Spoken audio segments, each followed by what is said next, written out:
श्री राजेंद्र प्रसाद शुक्ल जी। मुझे इस सत्र में direct tax study circuit committee का जब चेयरमैन नियुक्त किया गया तो आगे की पूरे वर्ष की क्या कार्य योजना होनी चाहिए, इसके लिए जैसा कि अध्यक्ष जी ने आग्रह किया था कि हम अपनी कमेटी की गठन कर लें, तो उसमें हमने अभी अपने 2 को चेयरमैन नॉमिनेट किए हैं।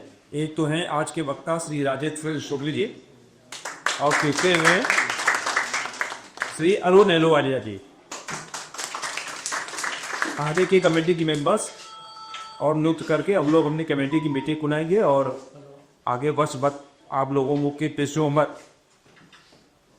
अपडेशन आपका होता रहे, इसके लिए आप लोगों से सुझाव लेंगे, आप लोगों से मार्गदर्शन लेके आगे तो वर्कर्स परहेज करता हुआ।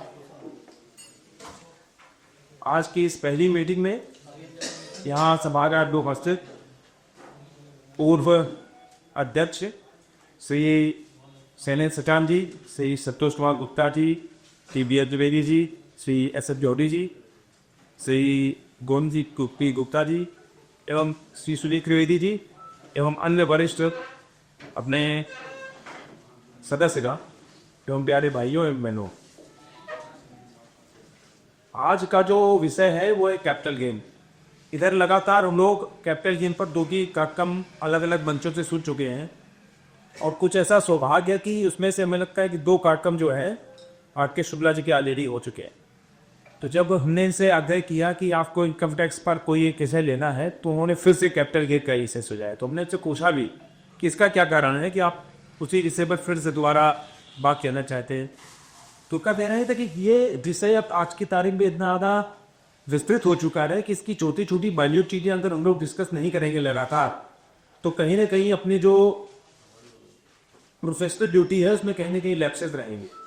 तो उनको उस कमी को पूरा करने के लिए, अपने नॉलेज को अपडेट करने के लिए और अपनी उस नॉलेज को अपडेट करके अपने क्लाइंटों का जो हम लोग काम करते हैं वो करने के लिए हम लोग आज की इस स्टडी सर्कल में फिर से एक बार बैठे हैं। हम आग्रह करेंगे श्री आर के शुक्ला जी से कि वो अपने वक्तव्य का प्रारंभ करें। Shri R K Shukla ji. Respected president ji, chairman B Mishra ji, general secretary Sharad Singhal ji and vice president Manish Srivastava ji, Santosh Kumar Gupta ji, Sachan ji, Trivedi ji और जौहरी जी। बाकी लोगों के मुझे नहीं मालूम है, उनका भी हृदय से वंदन और अभिनंदन। आज का टॉपिक है capital gain with latest changes. देखिए, कैपिटल गेन में स्लाइड तो अब चल नहीं पाएगी क्योंकि लाइट आ नहीं रहेगी, तो 1.5 घंटे हम लोग बिना लाइट के पढ़ने की कोशिश करेंगे। कैपिटल गेन में टोटल सेक्शन जो पुरानी है 45 से 55A तक, पुरानी सेक्शंस 45 से 55A और नई जो सेक्शंस आई हैं 67 से 91 तक। नई सेक्शन 67 से 91, जैसे हमारी section 55A reference to valuation officer थी, अब सेक्शन 91 हो गई है reference to valuation officer. Total sections आप लोगों को पता होंगी 536, चैप्टर 23, शेड्यूल 16। अब इसमें आज तो वैसे काफ़ी कुछ प्रैक्टिकल कराना था, लेकिन अब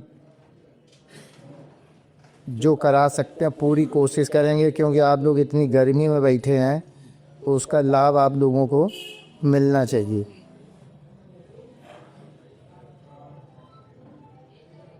अब कैपिटल एसेट की डेफिनीशन में आपने सुना होगा, एक दिया था कि अगर प्रीवियस ईयर में हम प्रीमियम पे करते हैं और प्रीमियम की अमाउंट 2,50,000 से ऊपर चली जाती है तो उसमें जब पॉलिसी मैच्योर होगी या पॉलिसी के बीच में विड्रॉ करेंगे तो सेक्शन 10 सब सेक्शन 10D की एग्जेम्पशन नहीं मिलेगी। कैपिटल एसेट के डेफिनेशन में दिया गया है premium paid during the year exceeds ₹2,50,000 in case of unit linked insurance policy. अगर यूनिट लिंक्ड इंश्योरेंस पॉलिसी है, आप प्रीमियम पे करते हैं, उसकी किस्त या टोटल साल भर में 2,50,000 से ऊपर चली जाती है, तो जब भी इससे अमाउंट विड्रॉ करेंगे that would not B exempted under section 10 sub section 10D। फिर से बता दें, यूलिप में अगर प्रीमियम की अमाउंट 2.5 लाख से ऊपर जाती है, तब जब भी अमाउंट हमें या पॉलिसी से अमाउंट मिलेगा that would not B exempt from tax.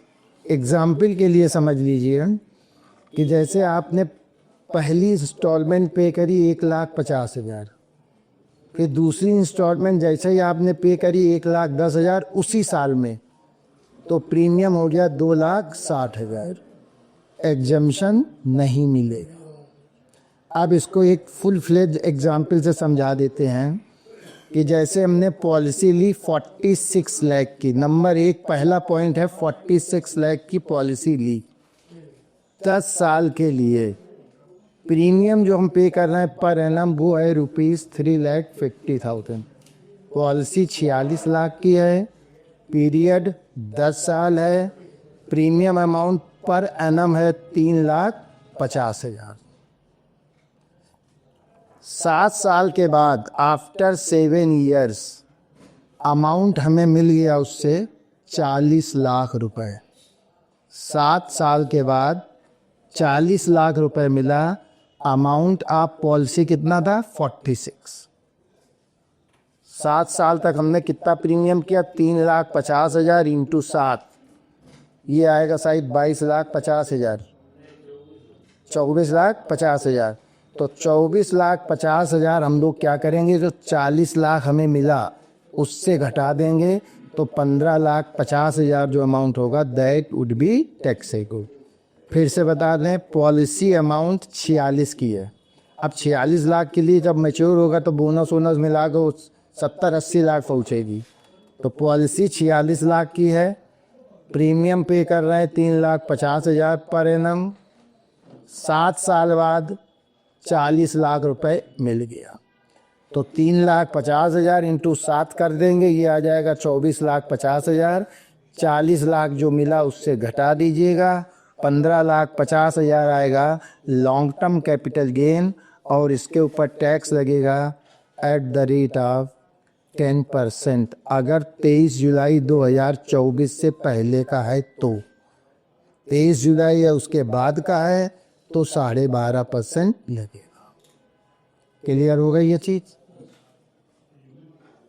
हाँ, यूनिट लिंक्ड इंश्योरेंस पॉलिसी। फिर इसके बाद में 3 साल बाद यही पॉलिसी कंटिन्यू है, 3 साल बाद फिर 32 लाख रुपए मिल गया, तो अब 3 साल का प्रीमियम कितना होगा 10,50,000। 3,50,000 इंटू 3, 10,50,000 पे किया, मिला 32, तो 32 से 10,50,000 घटा देंगे तो शायद आ जाएगा 21,50,000। तो that would also be taxable as long term capital. तो ये नया चेंज कैपिटल गेन में आया है कि यूलिप में अगर policy amount premium amount 2.5 lakh से ऊपर जाता है तो पॉलिसी के मैच्योरिटी पे या विड्रॉ करते समय जो अमाउंट मिलेगा प्रीमियम घटा के जो वैल्यू होगी वो टैक्सेबल हो गई। ये यूलिप का ये एग्जैक्टली मतलब ये है। अब इसमें किसी कुछ कोई क्वेरीज हो तो अभी आप पूछ सकते हैं। पॉलिसी अमाउंट 46 लाख का था, अब इसमें बोनस वोनस मिल के मैच्योरिटी पे 80-90 पहुँचेगा, लेकिन 2 इंस्टॉलमेंट हमें मिली। पहली इंस्टॉलमेंट मिली 40 लाख की और दूसरी इंस्टॉलमेंट मिली 32, टोटल हमें मिला 72 लाख। लेकिन चूंकि पीरियड अलग अलग है, एक मिला 7 साल बाद और एक मिला 3 मतलब 10वें साल, तो 7 साल में 7 साल का प्रीमियम घटा देना, 3 साल में 3 साल का प्रीमियम घटा देना। डिफरेंस पहले सेक्शन 10 सब सेक्शन 10D में एग्जेम्प्ट होता था, अब एग्जेम्पशन नहीं है। तो नो ना, आप जितने भी शेयर डिवेंचर्स हैं इस पे तो पहले भी नहीं मिलता था। आप 23 जुलाई 2024 या उसके बाद कुछ भी आप खरीदें, अभी हम बताएंगे पूरा डिटेल में, कुछ भी खरीदें 23 जुलाई 2024 के बाद इंडेक्सेशन नहीं मिलेगा। वैसे करंट इंडेक्सेशन हमारा 363 है, वो उनके लिए है जो हमने एसेट खरीदी थी 23 जुलाई 2024 के पहले। 23 जुलाई 2024 या उसके बाद इंडेक्सेशन बेनिफिट ख़त्म कर दिया गया। अब जो हमें कैपिटल गेन में एग्जम्पशन मिलती थी सेक्शन 54 वाली, अब वो शुरू हो गई है 82 से। 82 से 90 तक आएंगी एग्जम्पशन 54 वाली। तो फिलहाल तो पहला पॉइंट हमारा ये है यूलिप वाला। अगर यूलिप क्लियर हो चुका हो तो हम आगे बढ़ें। अब इसके बाद एक सेक्शन हमारी आती है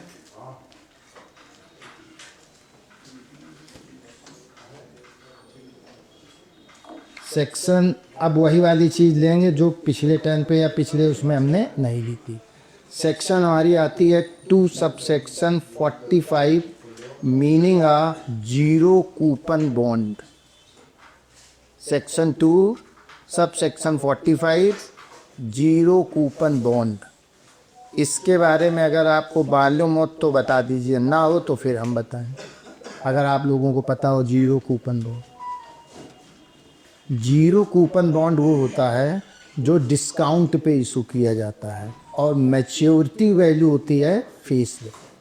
अब जैसे 10 लाख का बॉन्ड है, आपको 9 लाख में दे दिया गया। 10 साल बाद 5 साल जो भी मैच्योरिटी पीरियड हो, तो 10 लाख का बॉन्ड आपको दिया गया 9 लाख में, मैच्योरिटी पे मिलेगा 10 लाख, डिफरेंस हुआ 1 लाख। तो 1 लाख या तो कैपिटल गेन या income from other sources interest मांगते। इसमें 2 ऑप्शन है, या तो डिफरेंस कैपिटल गेन लीजिए या difference income from other sources, ये कहलाएगा जीरो कूपन बॉन्ड। अगर आप इनकम फ्रॉम अदर सोर्सेस लेते हैं तो 10 साल वाला जो इंटरेस्ट है वो हर साल, मतलब 1 लाख को 10 से डिवाइड करें या उसकी प्रेजेंट वैल्यू निकालें, वो दिखाया जाएगा प्रॉफिट एंड लॉस में हर साल इनकम फ्रॉम अदर सोर्सेस।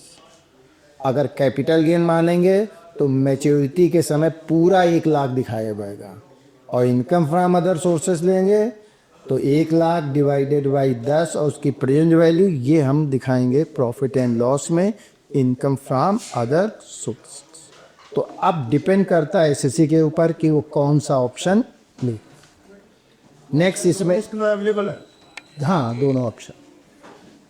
अब इसके बाद एक सेक्शन हमारी आती है, सबको पता होगा, section 111A, tax on short term capital gain in certain cases.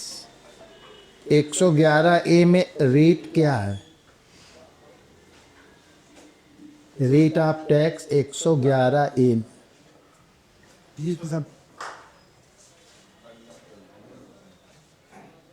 2 rate है इसमें। आप 20 बता रहे हैं वो सही है।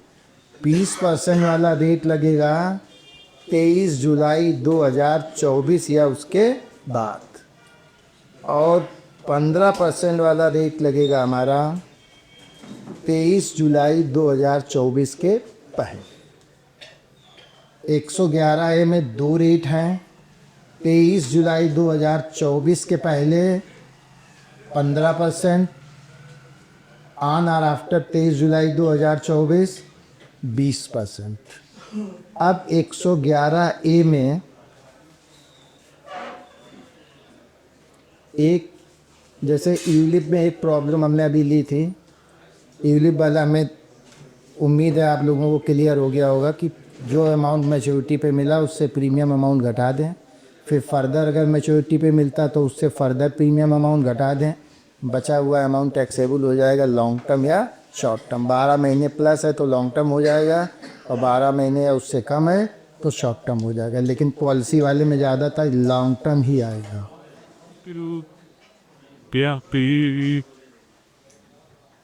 One.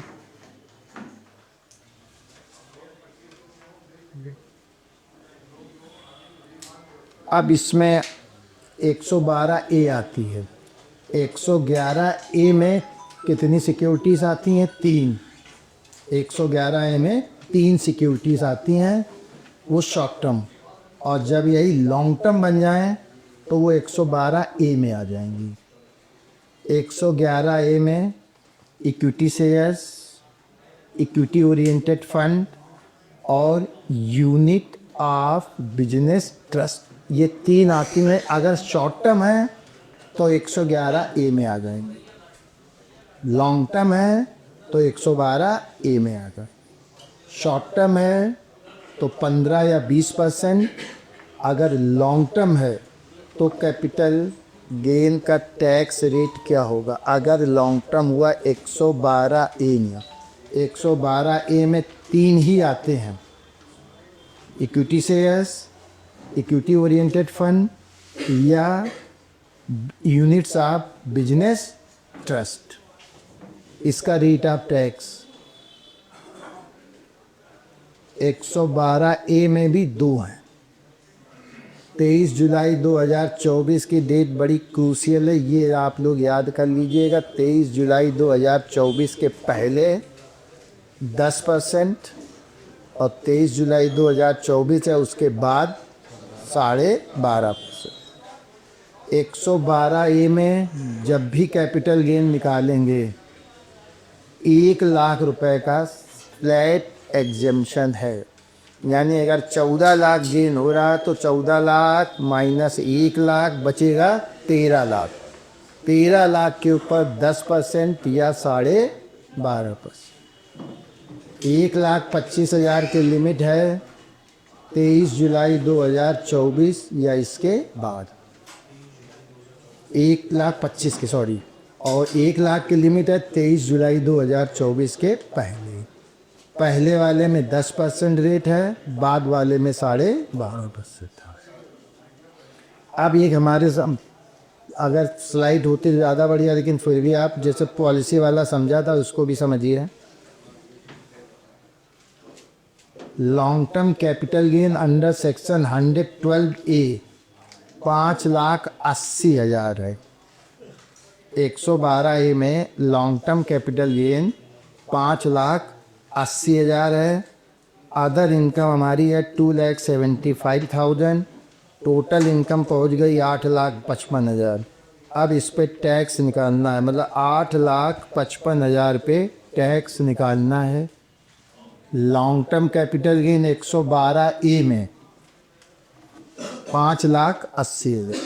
112 में कितना होता है? 112 ए में इक्विटी ओरिएंटेड या यूनिट ऑफ बिजनेस ट्रस्ट। ये प्रीवियस कैपिटल ये सेल मार्केट। हाँ, शेयर।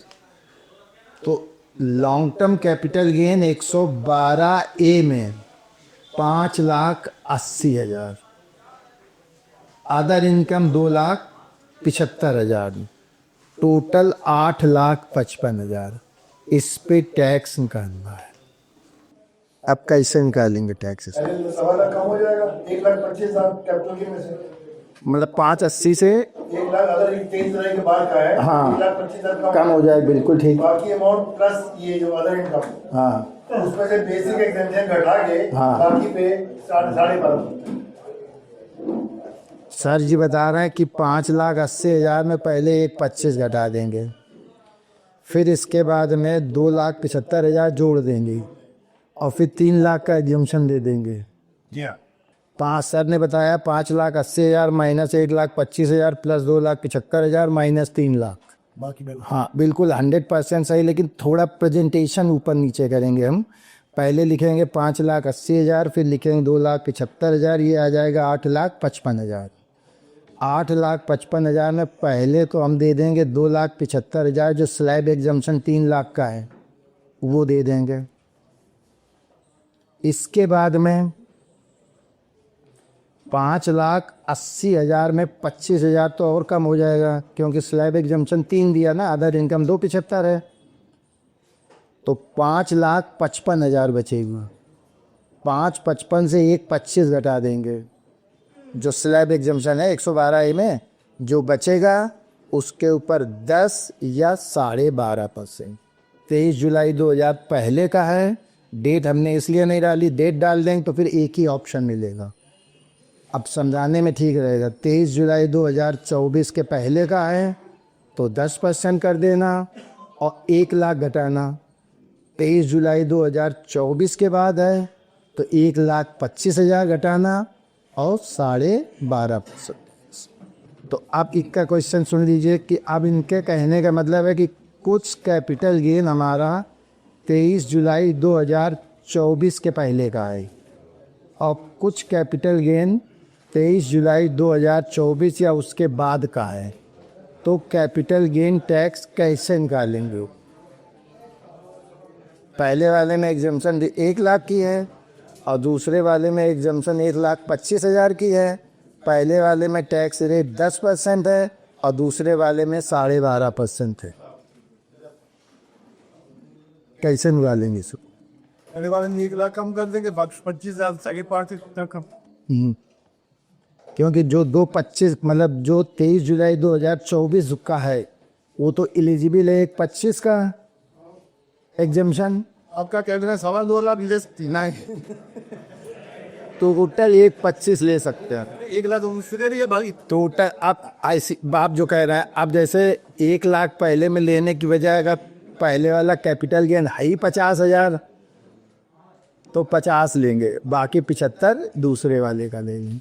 कि पहले वाले कैपिटल गेन में लिमिट लगाएंगे 1 लाख और दूसरे वाले में लगाएंगे 1,25,000, लेकिन टोटल डिडक्शन 1,25 से ऊपर नहीं होगा।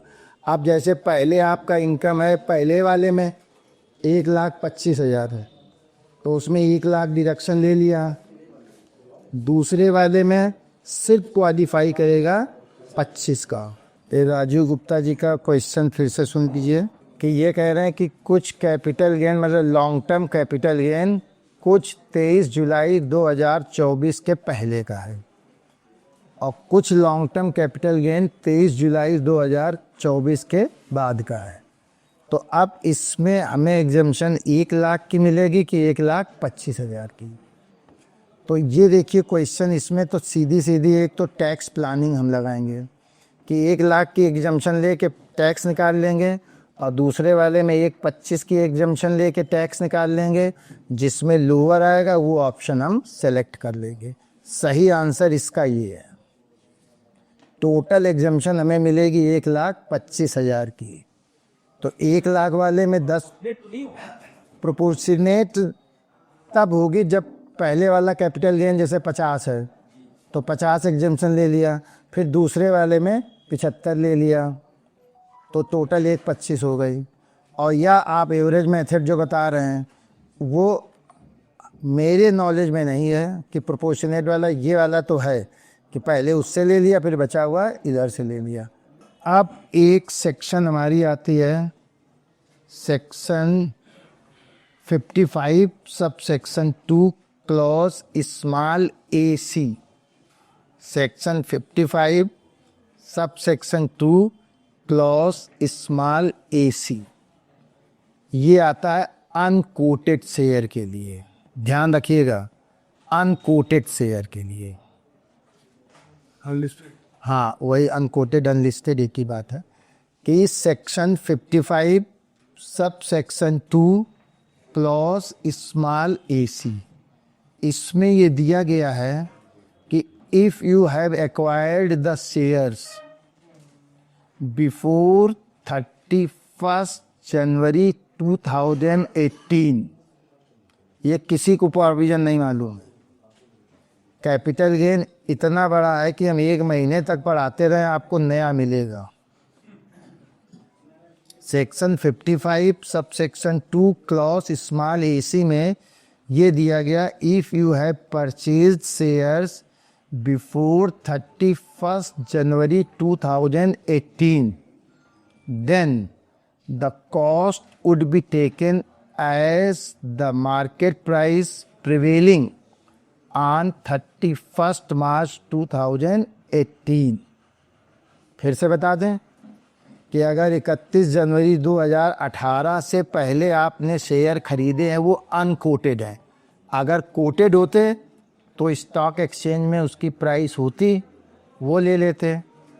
31 जनवरी 2018 से पहले अगर आपने शेयर खरीदे हैं तो 31 जनवरी 2018 को जो फेयर मार्केट वैल्यू होगी that would be cost of acquisition of share under section 55 sub section 2 clause small AC।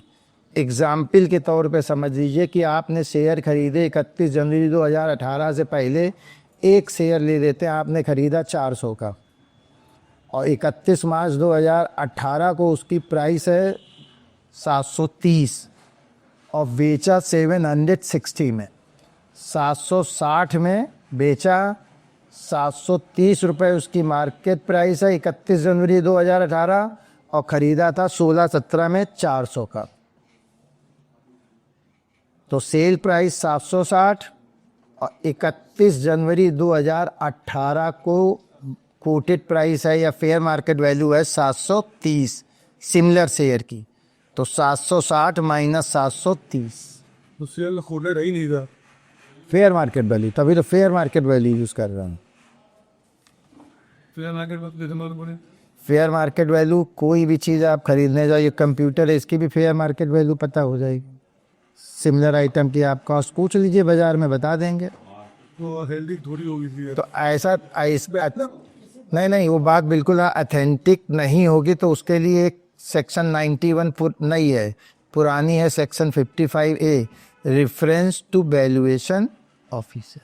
अब एक क्वेश्चन और है, X 70 ईयर्स ओल्ड है, हमारी जो स्लैब वाला है वो 2.5 लाख 3 लाख 5 लाख वाला हम लोग चल रहे हैं। X 70 years old resident individual, assessment year है 25-26, long term capital gain 112A में 1,25,00,000, long term capital gain 112A में 1,25,00,000। अदर इनकम दी हुई है 60,000, टोटल इनकम 1,25,60,000। कैलकुलेटर आप लोगों के पास है, टैक्स निकाल लीजिए। इसमें जो हम लोग टैक्स निकालेंगे सिंपल से समझ लीजिए, पहला तो 60,000 रुपये स्लैब एग्जम्पशन में अदर इनकम से दे देंगे, फिर बचेगा 2,40,000, वो लॉन्ग टर्म कैपिटल गेन 1,25,00,000 से दे देंगे और फिर 1,25,00,000 में स्लैब एग्जम्पशन घटाने के बाद जो अमाउंट बचेगा 1,25,000 का जो डिडक्शन देते हैं वो दे देंगे और फिर 12.5% लगा। अगर 23 जुलाई 2024 के बाद का है, उसके पहले है तो 10%। ठीक है। अब नॉन रेजिडेंट अगर कोई है हमारा NRI नॉन रेजिडेंट, तो उसके ऊपर टैक्स रेट क्या है? कैपिटल गेन में अगर नॉन रेजिडेंट में, पूरी बात बोलने, अगर नॉन रेजिडेंट स्पेसिफाइड एसेट्स बेचता है तो उसके ऊपर रेट ऑफ टैक्स क्या होगा? एज ए डिविडेंड और interest, as a long term capital gain. Specified assets are those assets which are acquired, subscribed or purchased in foreign convertible exchange।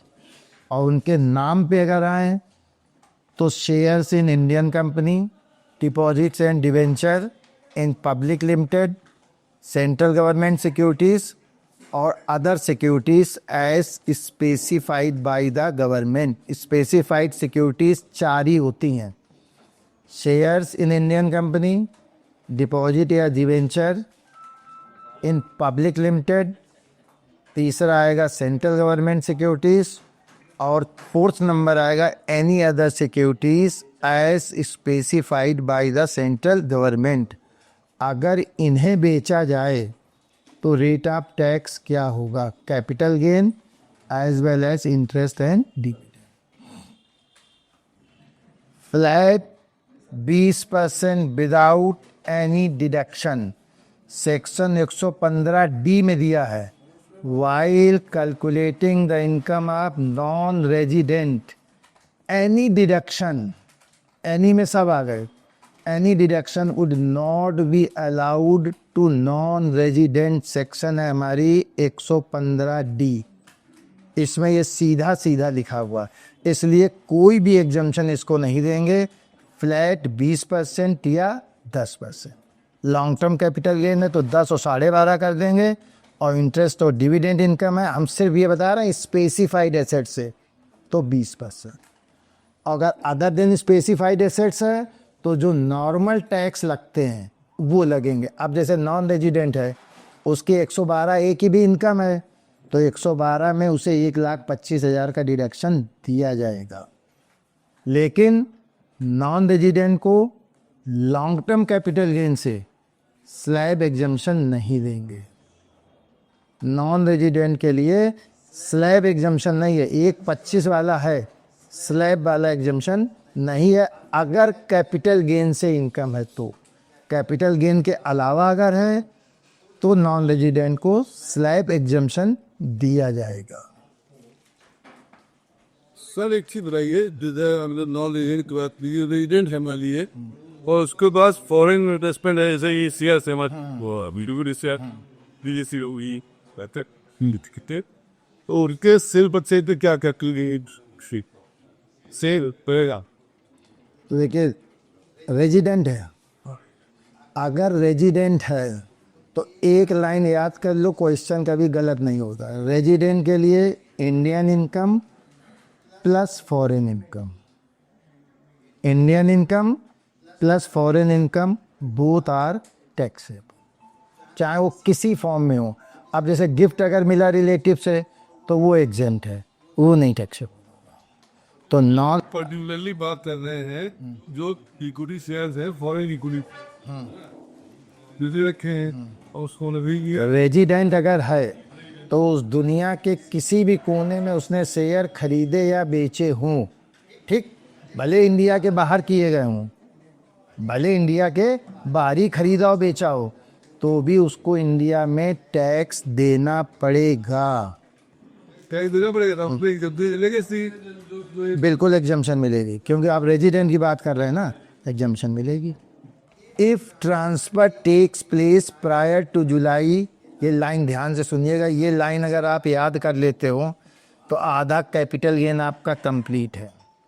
अगर transfer 23 July 2024 के पहले है, that is old regime capital gain is taxable at the rate of 20% with indexation.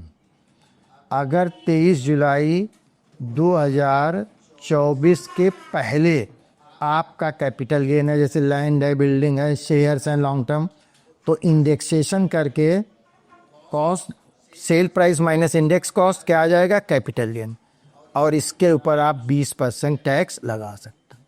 और इसमें भी एक option दिया गया है कि अगर लिस्टेड शेयर्स हैं या यूनिट्स ऑफ यूटीआई हैं तो एक बार इंडेक्स करके जो गेन आए उस पर 20% और बिना इंडेक्स के 10%, दोनों में जो लोअर हो वो आप सेलेक्ट कर सकते हैं।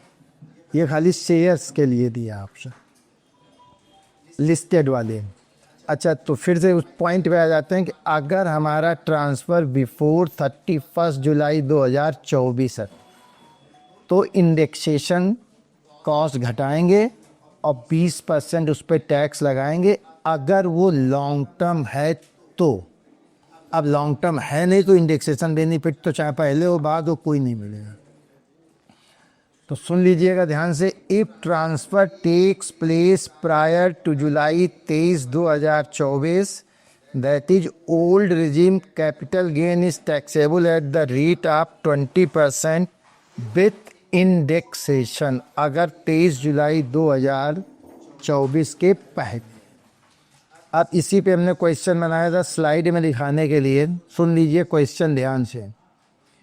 When an assessee has the option to pay tax under old tax regime, कि एसएससी को ये ऑप्शन है कि ओल्ड रिजिम में वो टैक्स पे करे और under new tax regime, and which type of SSC has this option, which type of SSC has this option, मतलब ऑप्शन दिया गया ना कि 23 जुलाई 2024 के पहले है या 23 जुलाई 2024 के बाद, तो ऑप्शन दिया गया कि हम ओल्ड रिजिम से टैक्स पे करें कि न्यू, तो ये ऑप्शन किसको मिलेगा? ओल्ड और न्यू रिजिम, पहले ओल्ड और न्यू समझ लीजिए पहले अच्छे से, कि आपने कोई एसेट 23 जुलाई 2024 के पहले खरीदी, ओल्ड और न्यू रिजिम में थोड़ा चेंज है। अगर आपने एसेट एक्वायर करी 23 जुलाई 2024 के पहले और बेची वही एसेट है 23 जुलाई 2024 के बाद, फिर से समझिएगा, अगर 23 जुलाई 2024 के पहले खरीदी और पहले ही बेच दी तो इंडेक्सेशन वाला है, 23 जुलाई 2024 के बाद बेची तो कोई इंडेक्सेशन नहीं, लेकिन खरीदी है 23 जुलाई 2024 के पहले और बेच रहे हैं 23 जुलाई 2024 के बाद, उसके ऊपर ये क्वेश्चन है।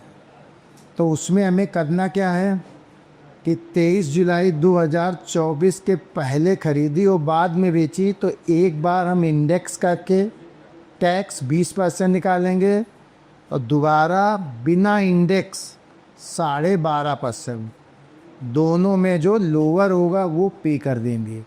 अगर एसेट 23 जुलाई 2024 के पहले खरीदी है और बाद में बेची है तो इंडेक्स करके 20% और बिना इंडेक्स के 12.5%, दोनों में जो लोअर हो वो आप टैक्स सेलेक्ट कर सकते हैं। लेकिन ये ऑप्शन तभी मिलेगा जब एसेट 23 जुलाई के पहले खरीदी हो और 23 जुलाई 2024 के बाद बेचे, लेकिन ये ऑप्शन हर एक को अवेलेबल नहीं है, ये ऑप्शन हर एसएससी को अवेलेबल, खाली इंडिविजुअल और एचयूएफ।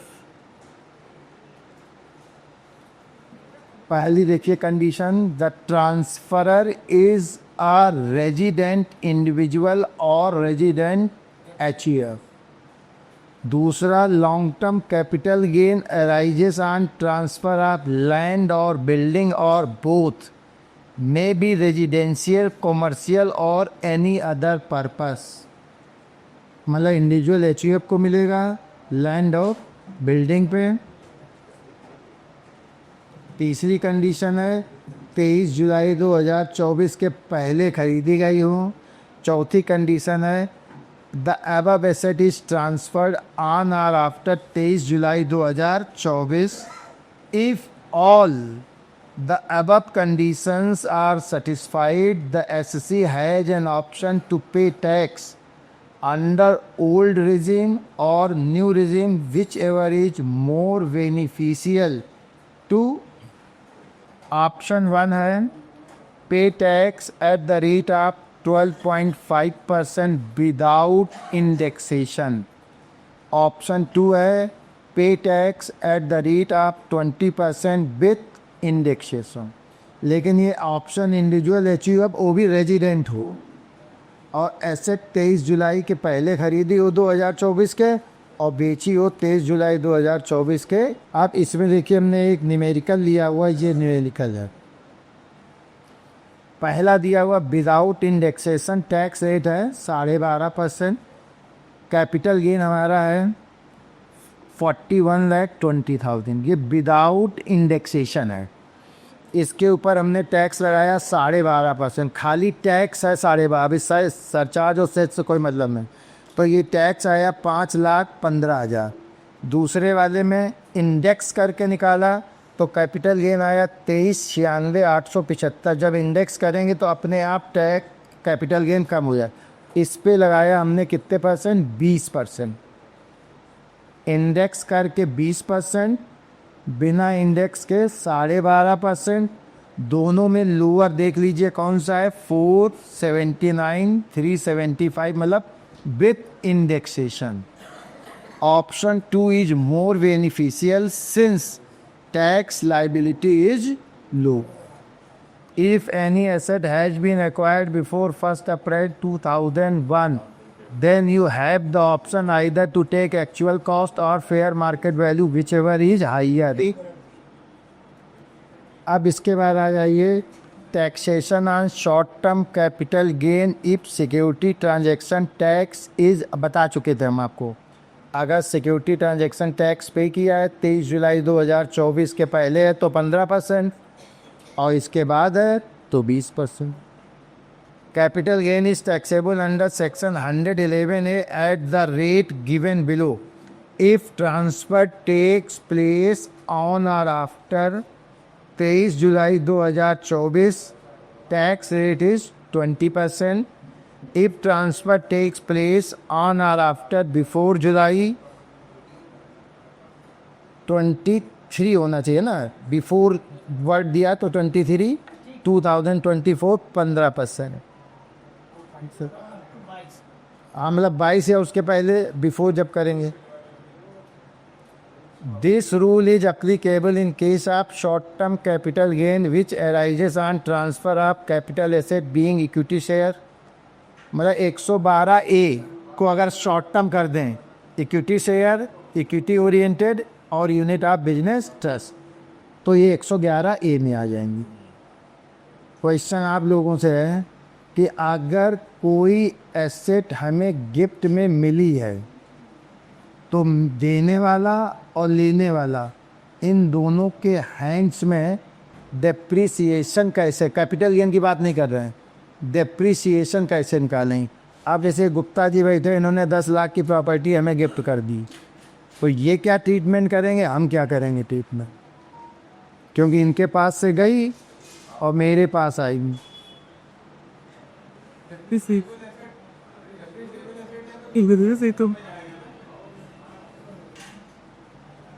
सेल नहीं करी है, गिफ्ट करी है।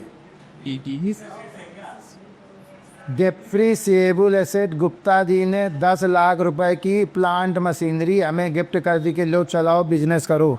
बहुत दिन भाषण कर चुके हैं, भाषण ना करो, इससे गुजारा नहीं होना है।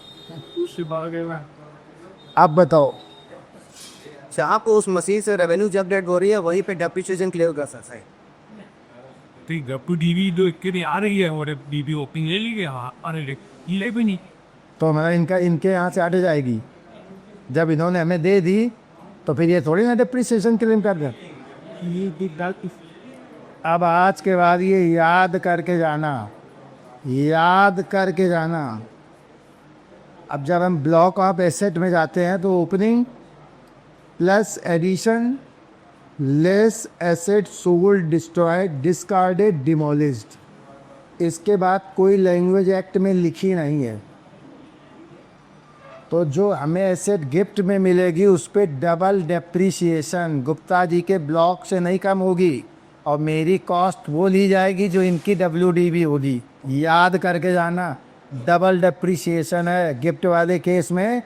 डबल डेप्रिसिएशन जो ट्रांसफ़र करेगा उसके ब्लॉक से कम नहीं होगी और जो रिसीव करेगा उसकी कॉस्ट जो प्रीवियस ओनर की होगी वो मेरी कॉस्ट मानी जाएगी।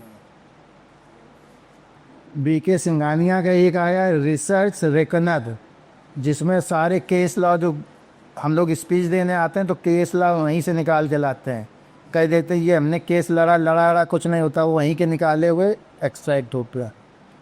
अब नेक्स्ट देखिए क्वेश्चन, स्लाइड आपको सीधे सीधे अब दिख रही है।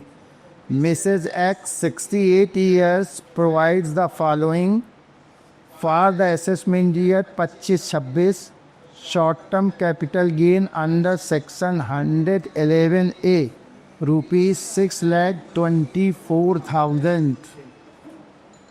अब भूलने की ज़रूरत नहीं, सीधा दिख रहा 6,24,000।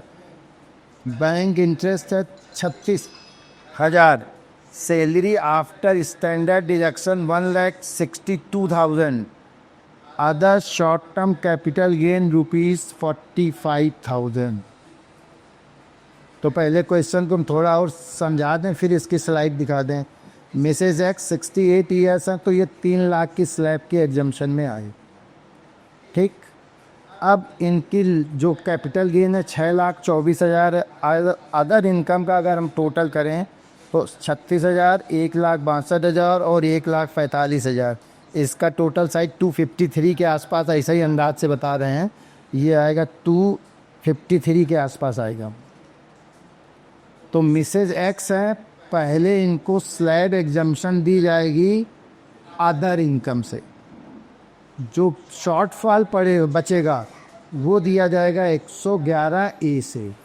अगर यही मिसेज एक्स नॉन रेजिडेंट हो जाएं, नॉन रेजिडेंट, तो उन्हें स्लैब एग्जम्पशन का 111A में बेनिफिट नहीं मिलेगा।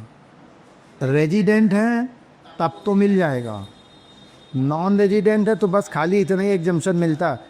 36,000, 1,62,000 और 2,45,000, ये लगभग 2,67 या 2,53 के आसपास आएगा। इतना ही एग्जम्पशन मिलता अगर नॉन रेजिडेंट होती। रेजिडेंट है तो बचा हुआ amount short term capital gain से ले लिया जाएगा। ये स्लाइड में हमने पूरा दिखाया है। Total income 8,67,000।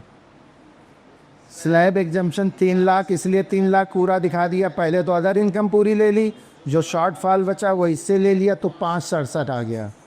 यही अगर मिसेस एक्स नॉन रेजिडेंट हो जाएं तो 6,24,000 जो उनकी कैपिटल गेन है वो पूरी टैक्सेबल होगी। शॉर्टफॉल का एग्जम्पशन उनको नहीं।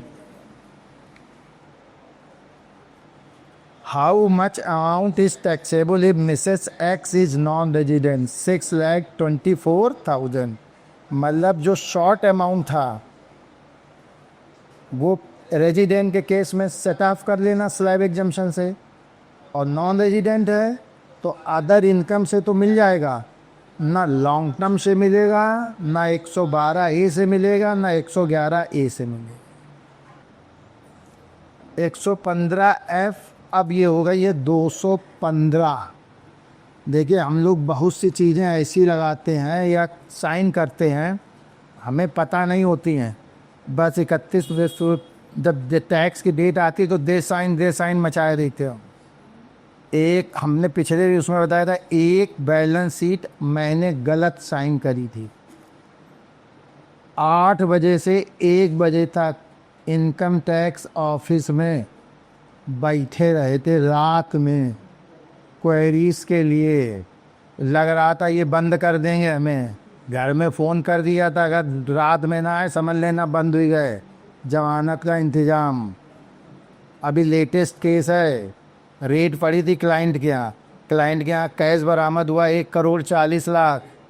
वो कहता बुक्स ऑफ अकाउंट हमारे CA के पास है, और एक बार वहाँ भी जा चुके हैं। ED इन्फोर्समेंट डायरेक्टरेट लखनऊ, सुबह 9 बजे घुसे थे, रात में 8 बजे निकले थे। तब से लेके क्वेश्चन ही पूछे जा रहे थे। वो हमसे कह रहा था आप डरिए नहीं, क्यों दम नहीं था, डरिए नहीं। 115F सेक्शन, अब ये नई वाली सेक्शन हो गई है 215। 115F ये हम आपको बता चुके हैं NRI पे है, नॉन रेजिडेंट इंडियन। अगर वो स्पेसिफाइड एसेट खरीदता है और इसके बाद उन्हें बेच देता है तो हमें 115F में तब एग्जम्पशन मिलेगा जब हम स्पेसिफाइड एसेट्स 6 महीने के अंदर खरीद लें।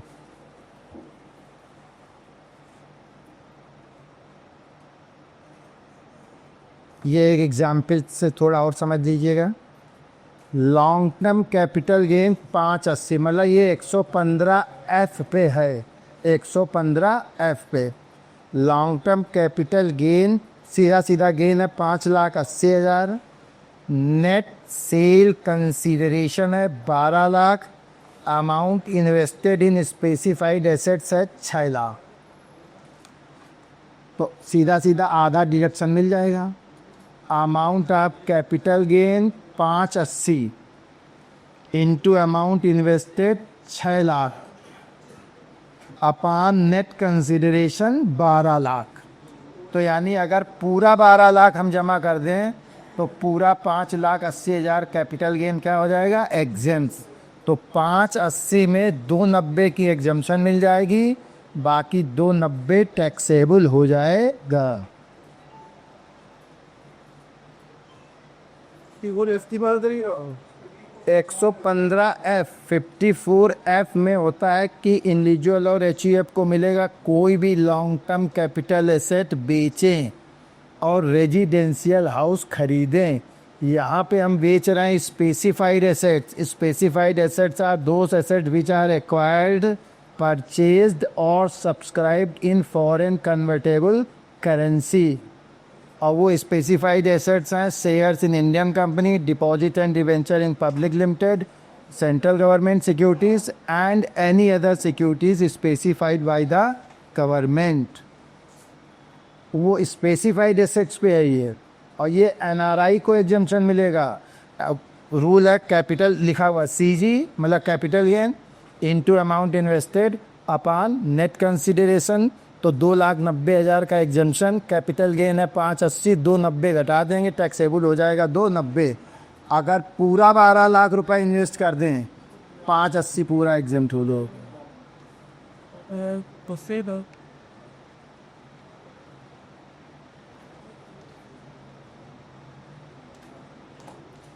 सेक्शन हम आपको बता चुके 55 sub section 2 clause small AC। याद रखिएगा अनकोटेड शेयर अगर 31 जनवरी 2018 से पहले खरीदे,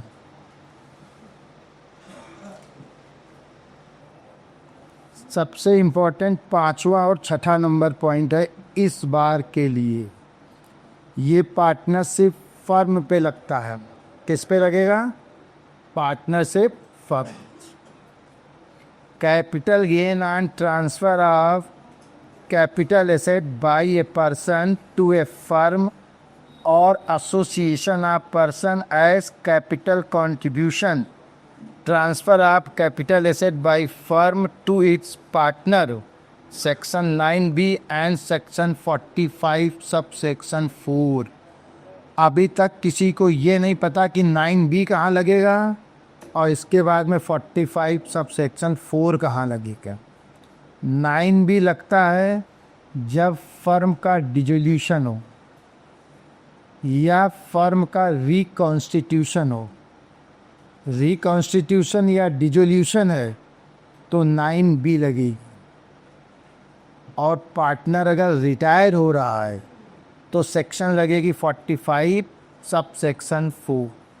आप ज़्यादा कुछ ना याद करें, जब रिटायर हो तो 45(4) और जब फर्म ही बंद कर दूँ, रिकॉन्स्टिट्यूशन भी एक तरीके से पुरानी फर्म को बंद करके नई फर्म या प्रॉफिट नए पार्टनर्स को एंट्री करना, पुराने को हटाना, तो डिसोल्यूशन पे 9B लगेगी और रिटायरमेंट पे सेक्शन 45 सब सेक्शन 4 में पहले तो 3 एसेट आती हैं। 3 एसेट में एक तो आता है कि मनी, दूसरा आता है कैपिटल एसेट और तीसरा आता है stock in trade. 3 asset transfer की जा सकती मैक्सिमम जब पार्टनर को एसेट मिले किससे? फर्म से। और फर्म कब देगी? डिसोल्यूशन के समय या रिटायरमेंट के समय। किसको देगी? पार्टनर को। तो ये 3 में कोई एक हो सकती या तीनों हो सकती या 2 हो सकती हूँ कि जो रिटायरिंग पार्टनर है या जो आउटगोइंग पार्टनर है उसको फर्म देगी मनी, कैपिटल एसेट या स्टॉक इन ट्रेड। 3 चीज़ों में तीनों हो सकती हैं या 3 में कोई 2 हो सकती या 1 हो सकती है। Capital gain on transfer of capital asset by person to firm as capital contribution. फिर है transfer of capital asset by firm to it partners. दोनों बता दिया। सेक्शन 45(4) लगेगी रिटायरमेंट पे और बाकी हटा दो तो 9B लग जाएगी।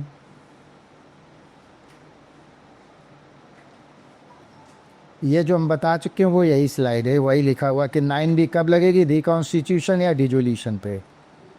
इलस्ट्रेशन पे अब आ जाइए। तो ये हमने लिख दिया, ये 9B पे बेस्ड है।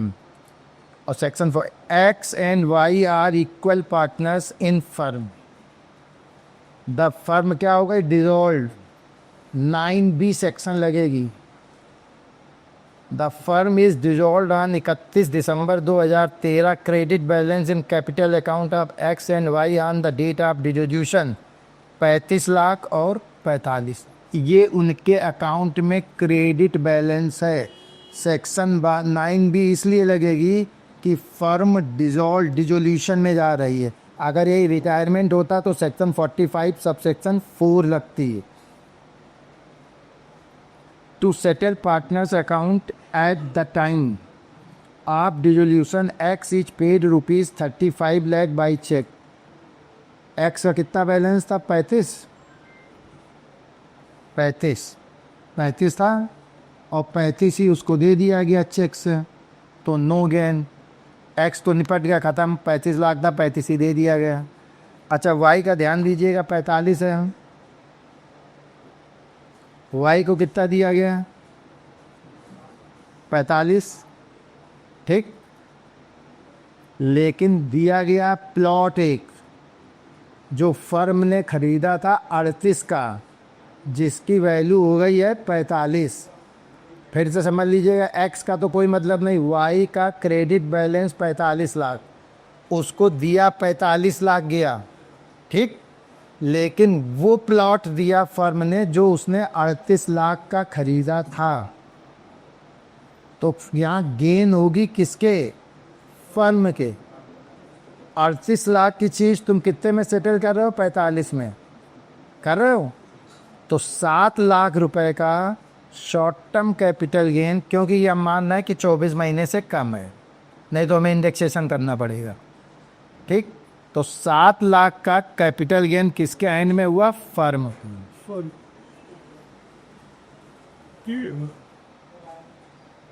फाइंड द सीजी मतलब कैपिटल गेन। इसका answer, in this case short term capital gain in the hands of firm by virtue of section 9B ₹7 lakh, 45 lakh minus 38 lakh will be taxable in the hands of, ये section 45 4 थी और 9 आपके slide में नहीं हुआ, ऐसे ही हम आपको बता देते हैं। एक सेक्शन और भी चेंज हुई है, section 45 sub section 3, capital contribution by the new partner, section है 45 सब सेक्शन 3। आप इसमें ध्यान से सुनिएगा, एक इलस्ट्रेशन से समझाएंगे तो जल्दी समझ में आएगा, प्रोविज़न तो फिर ऊपर से जाएंगे।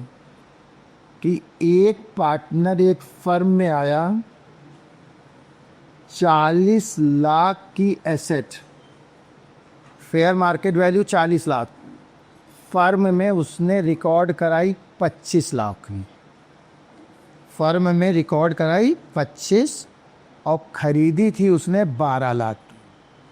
मतलब एक पार्टनर ने एसेट खरीदी 12 लाख की, जिसकी fair market value 40 lakh, firm में एज ए कैपिटल कंट्रीब्यूशन किया और फर्म में रिकॉर्ड करा दिया 25 लाख। अब इसके कॉन्सिक्वेंसेस देखिए, फर्म में रिकॉर्ड किया गया 25 और फेयर मार्केट वैल्यू कितनी है, 40। फेयर मार्केट वैल्यू उस एसेट की कितनी है, 40, और ख़रीदी गई 12। मतलब पार्टनर ने 12 लाख की खरीदी थी, फेयर मार्केट वैल्यू 40 हो गई, फर्म ने रिकॉर्ड कर लिया 25 में। तो पहले तो फर्म आएगी 40 लाख और माइनस 25 का डिफरेंस कितना हुआ, 15 लाख।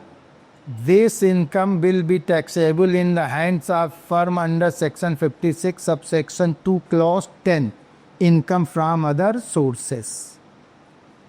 फिर से बता दें, 40 लाख फेयर मार्केट वैल्यू है और 25 लाख फर्म रिकॉर्ड कर रही है, तो 40 और 25 का difference 15 lakh could be taxable under the head income from other sources under section 56 subsection 2 clause 10 in the hands of firm.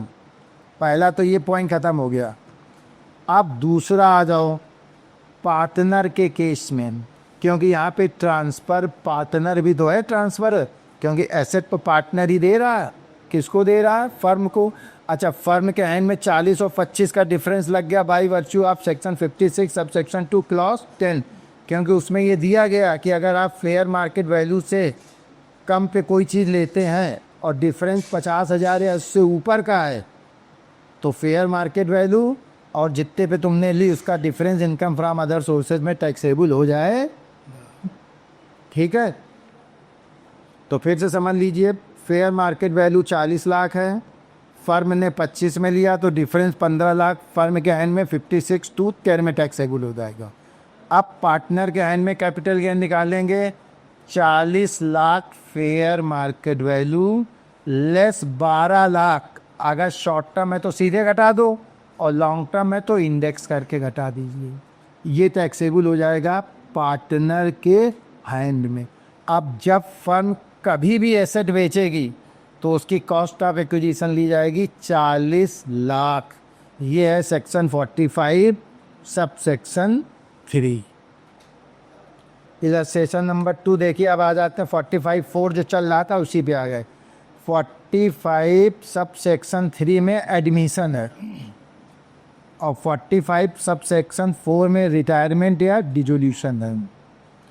तो 45(3) में 56 सब सेक्शन 2 क्लॉज 10 लग सकता है।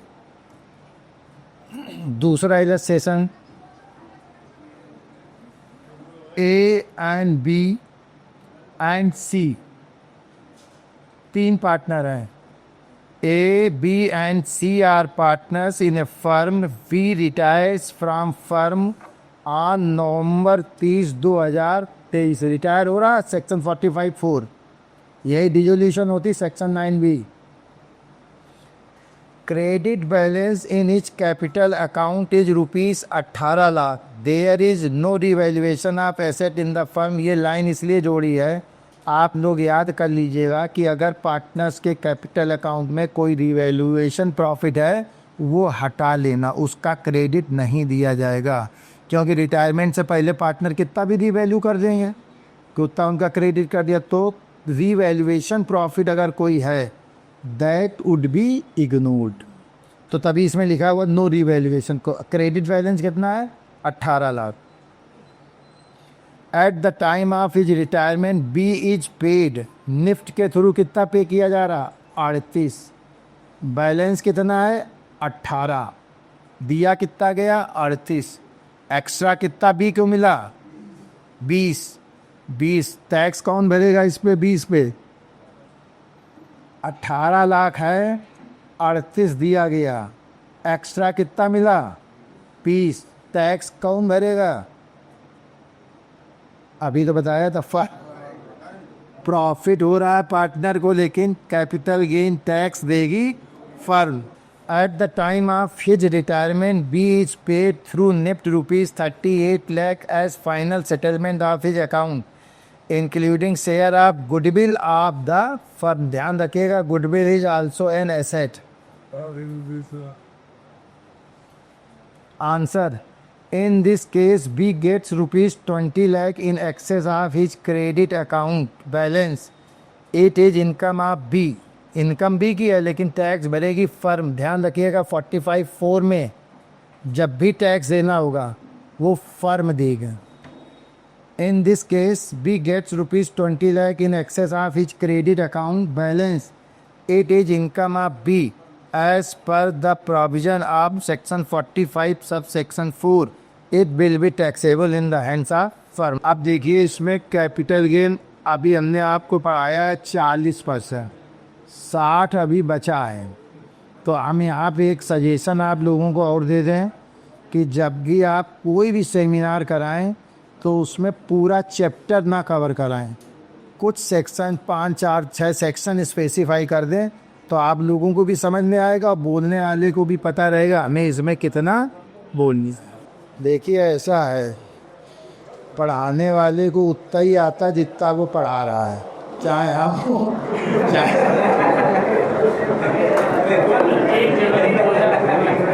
अच्छा, अब आप लोगों को हृदय से धन्यवाद देते हुए, बत्ती आ नहीं रही थी इसके बाद भी आप लोग बैठे रहे, बहुत बहुत धन्यवाद।